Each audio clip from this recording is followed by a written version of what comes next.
नमस्कार. संत हे समाजासाठी काम करत असतात. समाज हित हे त्यांच्यासाठी सर्वात महत्वाचं असतं. आज तुकाराम महाराजांची बीच.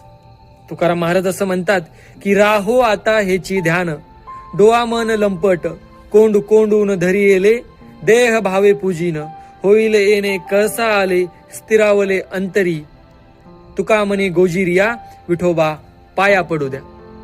असं म्हणतात की प्रतिस्पर्धा हे दुःखाचं कारण आहे.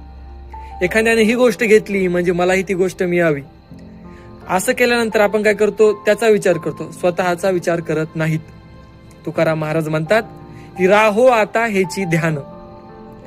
तुकाराम महाराजांना लोकांनी खूप त्रास दिला आणि सर्व त्रास दिल्यानंतर तुकाराम महाराजांनी जे काही हालापेक्षा सहन केल्या, एवढं करून जेव्हा तुकाराम महाराज भंडारा डोंगर माळावर जातात, कशासाठी तर ध्यानधारणा करण्यासाठी, तेव्हा त्यांना भगवंताचं जे काही ध्यान लागलेलं आहे ते ध्यान तसंच राहू देवावं असं ते काय करतात, देवाला प्रार्थना करतात. तुकाराम महाराज असं देवाला म्हणतात की राहो आता हेची ध्यान, हे ध्यान असंच अखंड राहू दे. आणि हे ध्यान देवाचं तुकाराम महाराजाला लागलेलं आहे. या ध्यानासाठी तुकाराम महाराज हे लंपट झालेले आहेत. कोंड कोंडून धरील जीवे, देह भावे पूजिन. आणि हे काही ध्यान आहे तुकाराम महाराजांनी आपल्या मनामध्ये कोंडून कोंडून ठेवलेलं आहे. देह भावे पूजिन, होईल येणे कळसा आले, स्थिरावले अंतरी. आपण जर बघितलं तर मंदिरामध्ये कळस हा सर्वोच्च स्थानी असतो.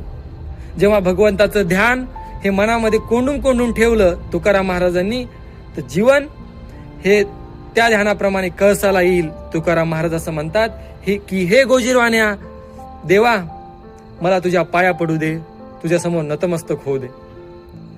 तुकाराम महाराजांनी निर्माण केलेले साहित्य, याला जगाच्या साहित्याच्या इतिहासात तोंडच नाही. संत हे समाजासाठी काम करत असतात. समाज हित हे त्यांच्यासाठी सर्वात महत्वाचं असतं. तुकाराम महाराजांना त्रास झाला, पण त्याच लोकांसाठी तुकाराम महाराजांनी व्यापक अशी साहित्य संपदा निर्माण केली. ती आजही या शतकातही तितकीच महत्वाची आहे.